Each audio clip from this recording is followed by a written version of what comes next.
everyone, this is OSFOUR and welcome on my podcast on healing wounds with the OSFOUR self-coaching model.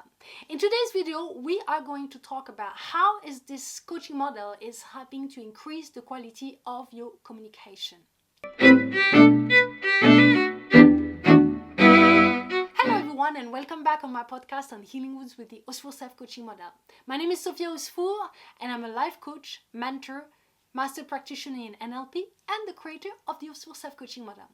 In the video of today, we are going to talk about how is this coaching model, the OSFOUR self-coaching model, is helping you to increase the quality of your communication. So, first of all, let's find out, communication. That's just such a huge subject. So basically your communication is very important because it is the way you come across whenever you are talking to people. And communication is really a skill that you develop over the years, but of course some people are more skillful than others, obviously. But there are certain facts that are going to make the quality of your communication much better. And the OSFOUR self-coaching model is really providing you with those tools. So what is really in the model helping you to increase the quality of your communication is basically your 5 postures. Remember, benevolence, empathy, compassion, active listening, and your coach posture. Those 5 postures are the one that really increases the quality of your communication because they are skills on their own, right? Listen, the key of communicating to people is really understanding the people, right, that you have in front of you. And it's unless you have this willingness to do it, it's not going to happen, but it's not going to fall onto your lap, right? So in order for you to understand the people who are around you, because one of the first mistake that people are making as a human being is to think, well, the way I think is right. Like the way I think or the way I do things is right. And that is basically one of the things that NLP is teaching us. It's called the map is not the card. And it's basically saying, it's one of the first postures of the map of NLP. And it's basically saying that one of the things that everybody believes is that the way they do or the way they think is right. And so often you can find yourself in tension with people because you have 2 different ways of thinking, 2 different ways of doing things, and each of them are thinking they are good or they are the best. And so you have those 2 opinions fighting back and forth, right? And there's a deeper understanding in that is that there's nobody who's right, nobody's wrong. Nobody, it's just different ways, right? And so one of the most powerful thing I have to say, about NLP was really that posture, right? Where the map is not the territory. And I have to say, when you're first connected to that idea, to that concept, it's kind of daunting because, it's new, right? So what it means is that you constantly have to be in a welcoming state because ultimately you don't own the truth, which is true. And that person may have a different opinion than you. That doesn't mean they're wrong. And so it's interesting to observe that in our society, one of the greatest cause of trouble throughout history between human being, country, individually, as a country, whatever, you name it, has always been this idea that one entities is trying to impose their opinion or their views on another, right? Like, imagine fight between religion, fight between countries. For instance, one of the greatest examples of that is, for instance, when the Spanish conquistador went in, new land, America that discovered. They went in this, facing this new civilization, which was back in the day, the Incas and the Aztec, which we know today were such an advanced society, but they went in this idea that we are the best. We know better than anyone.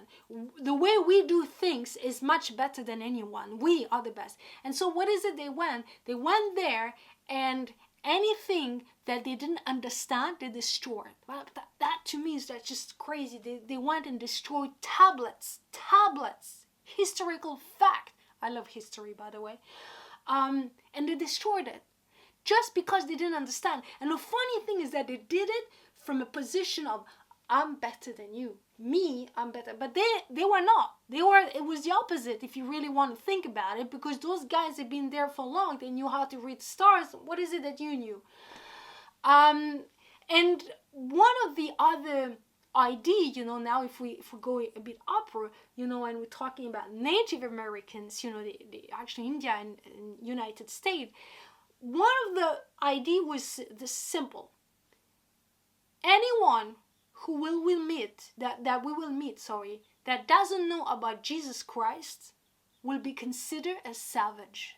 Imagine how narrow you have to be in your mind in order for you to be so arrogant that you move towards another place and you assume, if you don't know about what is it that I know, then I'm going to consider you a savage. That is just blowing my mind. So that is the kind of issues that we have in communication. When someone is thinking that I know better than you, or the way that I do things is better than yours, right? And so one of the first teaching that NLP is teaching us is the map is not the territory. And when you can sit down on that posture, I tell you what's happening. You become more welcoming of everybody's opinion, everybody's way of doing things, and you become more open. That's what it does.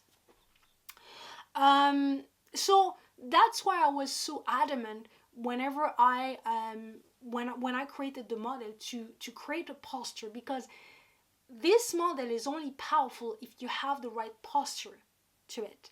And because it is so powerful, you need to put it in a certain structure, and the way you're going to behave with it is very important. So benevolence is of course very important, because it is your ability to be kind to yourself. Listen, I see in the last 10 years, I've seen lots of people who are, coaches and and this, and sometimes with love of God, they lack some serious level of benevolence, and they often fall into this thing of competitiveness, yeah, I'm a coach, I'm this, blah, blah, blah. I'm like, ooh, wow, it's too much testosterone for me. And I'm not saying that when I say it's too much testosterone, I've seen women who were like that. So when I associate, I don't mean in a bad way, testosterone to that, but there's this sense of very so much power, so much aggressiveness, I'm not so sure that is really, it's works with the coaching posture. You have to be able to be welcoming in that posture, and that's very important. Because when you want to use this model, there are space where you're going to walk, such as your shadow, where you need to have that level of benevolence, right? But what the beauty about it is that the model is teaching you to have it towards yourself, but also towards the other person. And like I have said, the model can be used in many different type of experiences. But at the moment, we're focusing on relationship. And I tell you what, to have benevolence to yourself can be difficult, but to have benevolence in someone that has hurt you, that takes another level of being, and by this model you learn to be another type of being in some way, a much more sophisticated one, and that alone will increase the level of your communication. Then you have, of course, empathy, and empathy is a very powerful skill. Look, back in the 80s, it was always considered super sexy to be, especially if you think about, businessman, who owns company and stuff like that. It was always and it really comes from this background of, back in the 80s, you're so dominant, you this, you're a big boss, and you ask your people to work, 40 hours, and people are working lots of, all this kind of I don't know, old school, like everything has to be so difficult and painful, and that's how you get success. And now, this type of bosses who are so demanding, like Steve Jobs or things like that, people will think, oh my God, that's so amazing. But now, one of the skills that is more and more demanded is really empathy. Like the ability to put yourself in other people's shoes. And it goes back to what I just said about a historical fact, where, the Americans or the English went back in, America, and be like, oh yeah, if you don't know about Jesus, then you know nothing, and then you're a savage. So once again, it's not because one experience has not been your experience that it means that this experience is not valid, right? And it's because I love this expression, but as long as you haven't walked into the shoes of someone, you don't know. That's all you know, is that you don't know. So have humility and keep it quiet. And empathy is really the skills where you are able to put yourself into the shoes of someone else. That's a quality. And now, more and more, this quality is expected from leaders. You see? Now, more and more. And listen, leaders can be anything. It could be a teacher, it could be a parent, it could be the coach of a team, it could be anything. We all are, in some level or another, leaders at some point in our lives. And so the ability to connect yourself to the experience of someone to the point where you can almost touch, because you can never really feel, but you can almost touch how is it that they felt, allows you to connect to a deeper point of view, right?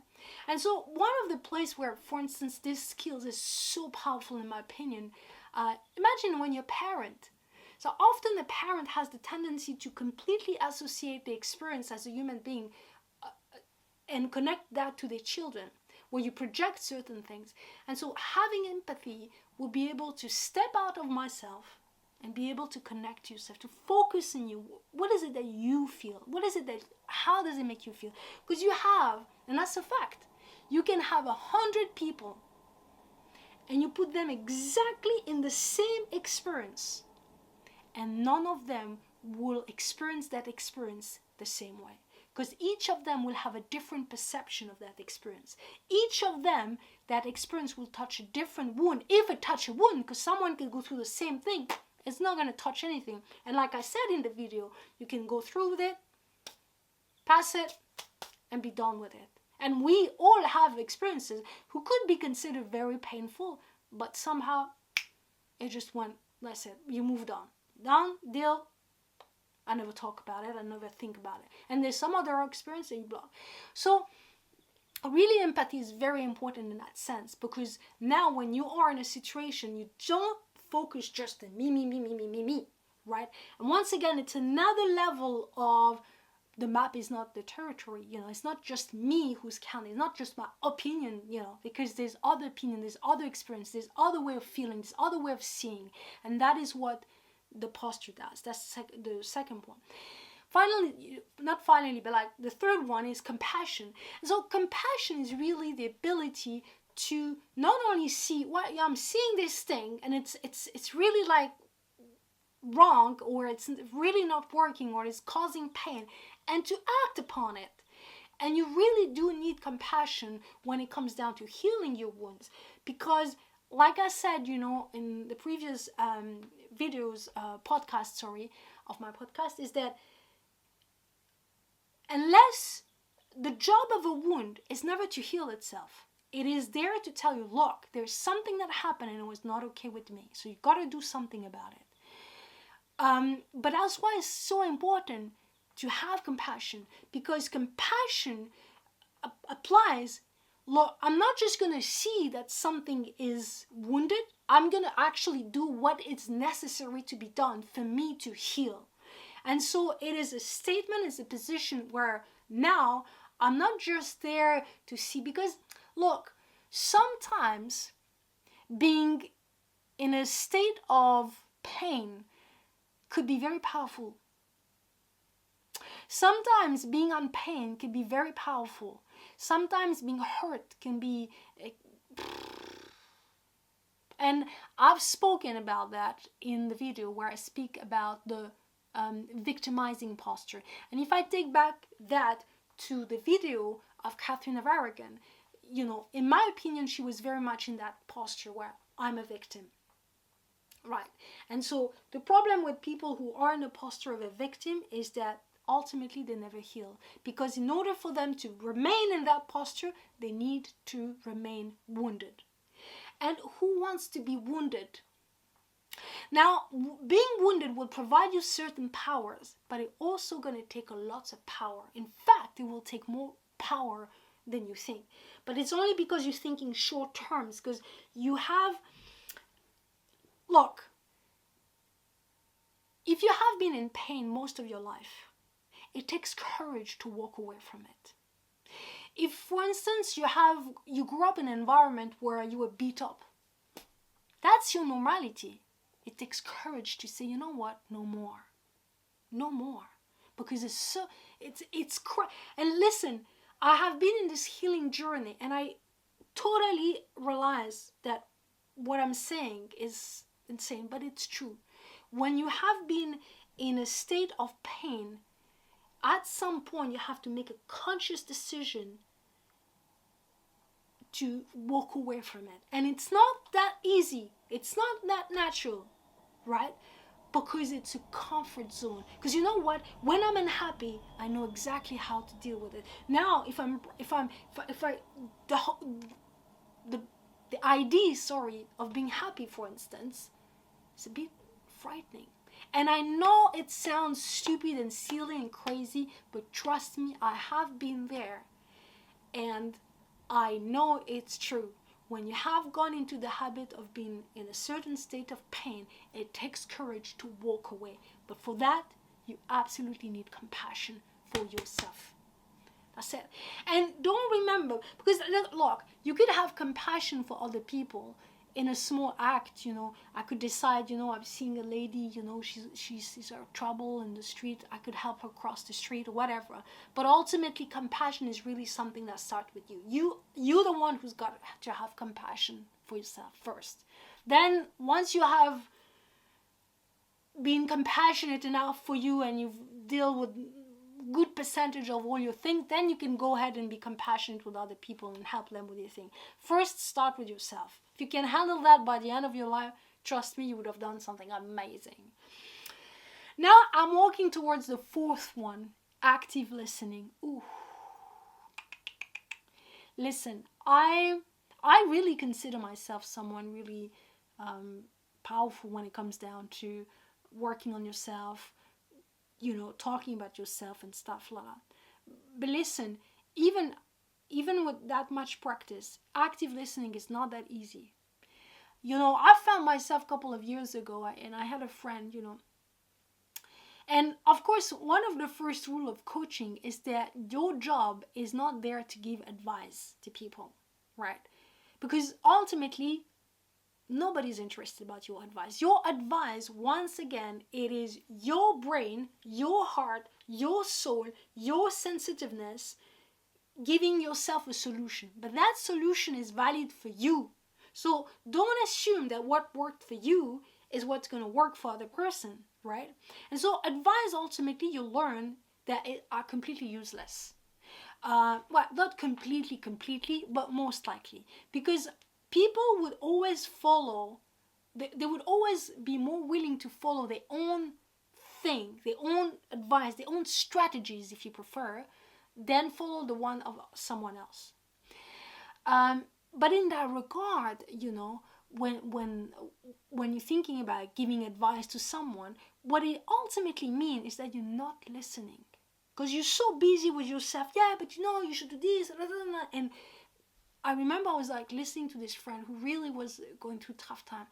And I was like, Sophia, you're not listening. Listen, shut up and listen. Just listen.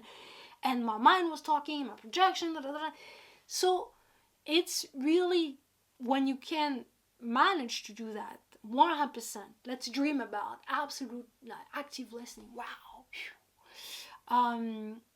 It's amazing. it would be extraordinary, because if, for instance, this stuff was learned very early on in life, that'd be incredible. People abilities to communicate would be completely different. It's like, listen, haven't you ever had this situation? I had this not so long ago. I'm saying something that belongs to me. I'm saying to this person, well, no, I'm thinking this because for me, this means this and this and that. And the person takes what I said and take it for themselves and say, oh, so you're saying I'm not intelligent? I'm like, I didn't say that. I was talking about myself. Why are you taking this onto you? And that is exactly what let me finish this. That is exactly what non-active listening is about. And one of the reasons that is so difficult in relationship is because each people, instead of listening to what the person is saying, they listen to themselves, right? Or their feeling, or the emotion, and then they put them that, and they mix that, and the other one is also doing the same, and now everybody's confused. I say, so active listening is really a skill that is incredible. I'm not sure if this in the society will be able, like, I've never met someone who had active listening, I'll be honest, but doesn't mean I never. I'm working on it myself, but what I mean is that having that as a tool, or practicing that, is amazing. There's no question about it, because what it does is that it teaches you also to listen to yourself, right? Really listen to yourself first, right? Remove all the layers of things that are going through. And in the case of Catherine of Aragon, like I said, is that if she was able to have active listening, then she would have been able to remove all the layers of the behaviors of that man who were completely outrageous at some point, and really listen to what he had to say. But he didn't have the mean to express it. He didn't know how to say it.